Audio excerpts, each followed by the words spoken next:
আমার শুক্রবারের রুটিন কেমন হয় সেটাই আজকে দেখাবো। একটু সকাল সকাল ওঠার চেষ্টা করি, নামাজ পড়ে নিই, তারপরে একটু হেলদি ব্রেকফাস্ট করার চেষ্টা করি। আমার সবথেকে ফেভারিট পার্ট হচ্ছে এখন বাজে 11টার মতো। আমি একটু ছাদে এসেছি মূলত রোদ পোহাতে। প্রচুর ঠান্ডা পড়ছে উখিয়াতে এই 2 দিন যাবৎ। সো আমি একটু বসে বসে রোদ পোহাবো, কফি আর এই নুডলসটা খাবো। এটা অ্যাকচুয়ালি খুব মজার নুডলস। এই সময় ছাদে বসে সময়টা এভাবে উপভোগ করা এক ধরনের সেলফ কেয়ার আমার কাছে মনে হয়।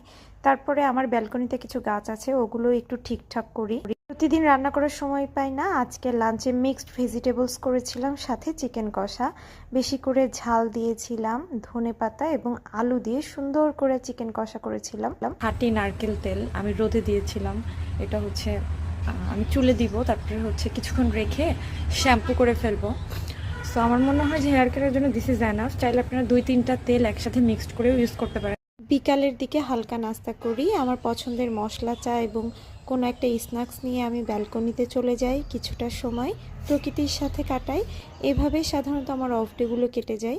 মাঝে মধ্যে ভিন্নতাও দেখা যায়। ডিনারের জন্য গরম ভাত এবং দুপুরের চিকেন নিয়ে নিয়েছিলাম। ঘুমানোর আগে একটু স্কিন কেয়ার করে নিচ্ছিলাম। আমরা যারা কর্মসূত্রে পরিবার থেকে অনেক দূরে থাকি তাদের জীবনটা কিছুটা বোরিং।